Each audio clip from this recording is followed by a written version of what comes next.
আসসালামু আলাইকুম। আশা করি সবাই অনেক অনেক ভালো আছেন। চলে আসলাম নতুন আরেকটি ভিডিও নিয়ে। আজকে আমরা যে বিষয়ে কথা বলবো সেই বিষয়টি হচ্ছে কপিরাইট ক্লাইম এবং কপিরাইট স্ট্রাইক।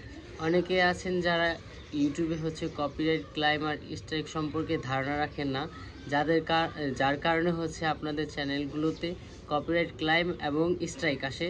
তো এগুলো আসলে কি ক্ষতি হয় আর হচ্ছে এইগুলো থেকে কিভাবে বাঁচবেন, আজকে এই বিষয়ে আলোচনা করব।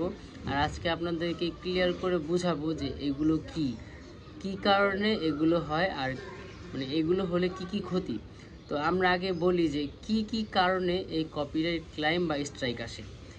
এখন একজন যদি ইউটিউবে ভিডিও ছাড়ে আর সেই ভিডিওটা যদি নিয়ে আপনি ডাউনলোড করে কোনো ওয়েতে আপনার চ্যানেলে আপলোড করেন, আর ওই ব্যক্তি যদি সেই ভিডিওতে স্ট্রাইক দেয়, ঠিক আছে, যদি আবেদন করে ইউটিউবের কাছে যে এটা কপি করা হয়েছে, তাহলে হচ্ছে ইউটিউব আপনাকে স্ট্রাইক দিবে। ওই লোকই আপনাকে স্ট্রাইক দিবে ইউটিউবের মাধ্যমে। তাহলে কি হবে, আপনার ভিডিওটা ইউটিউব থেকে রিমুভ হয়ে যাবে। তো এরকম করে যদি পরপর 3টা স্ট্রাইক আসে, আপনার চ্যানেল কিন্তু সম্পূর্ণভাবে বাদ হয়ে যাবে। ওই চ্যানেল আপনি আর ব্যবহার করতে পারবেন না।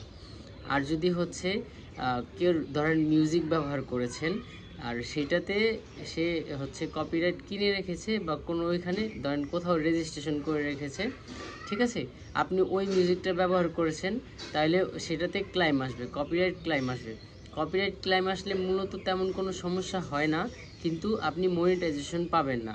ইউটিউব থেকে যে ভিডিওতে আর্ন করতেন সেটা পাবেন না। আর যদি আপনার ইউটিউব চ্যানেল অলরেডি মনিটাইজ করা থাকে, তাইলে ওই আর্নের একটা পার্সেন্টেজ ওই কপিরাইট ক্লাইম ওনারের ওইখানে চলে যাবে। তো কপিরাইট ক্লাইম আর স্ট্রাইক থেকে বাঁচার জন্য সর্বপ্রথম, এখন আপনি বলতে পারেন তাহলে অনেককে দেখি যে অন্যজনের ভিডিও ব্যবহার করে। হ্যাঁ, আপনিও পারবেন ব্যবহার করতে, কিন্তু পুরোটা না।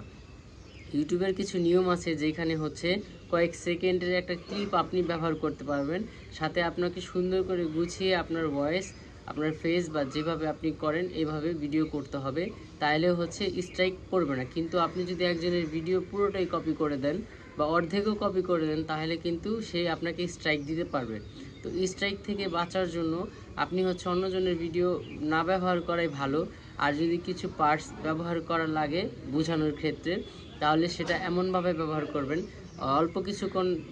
অল্প কিছু সেকেন্ডের ক্লিপ ব্যবহার করতে পারেন, সেটাতে আপনার ভয়েস, আপনার প্রেজেন্টেশন সুন্দর করে দিতে পারেন, তাহলে স্ট্রাইকের সমস্যা থেকে আপনি মুক্তি পাবেন। আবারও বলি, যদি পরপর 3টা স্ট্রাইক আসে, তাহলে কিন্তু আপনার চ্যানেলটা নষ্ট হয়ে যাবে।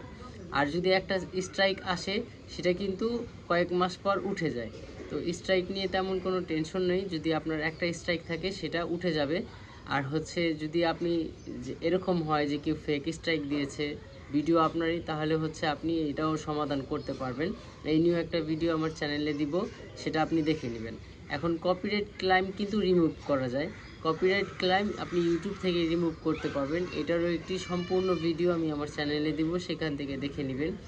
তো হচ্ছে যারা হচ্ছে আর কি মিউজিক ব্যবহার করতে চান, ইউটিউবে অনেক ইউটিউব লাইব্রেরি আছে, ইউটিউবে অনেকে ছাড়ে হচ্ছে কপিরাইট ফ্রি মিউজিক আছে। তো আপনারা ওই মিউজিকগুলো যদি ব্যবহার করেন, কপিরাইট ক্লাইম আসবে না। আপনাদের যদি ব্যাকগ্রাউন্ড মিউজিক প্রয়োজন হয় বা কোনো মিউজিক প্রয়োজন হয়, ইউটিউব লাইব্রেরি থেকেও ব্যবহার করতে পারেন।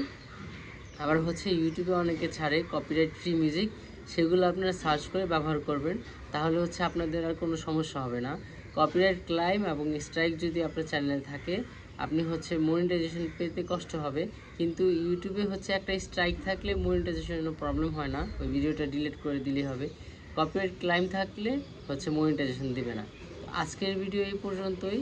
যদি আরও কারো কোনো প্রশ্ন থাকে অবশ্যই কমেন্ট করে জানাবেন, আমি উত্তর দেওয়ার চেষ্টা করব। আজকের ভিডিও এই পর্যন্তই।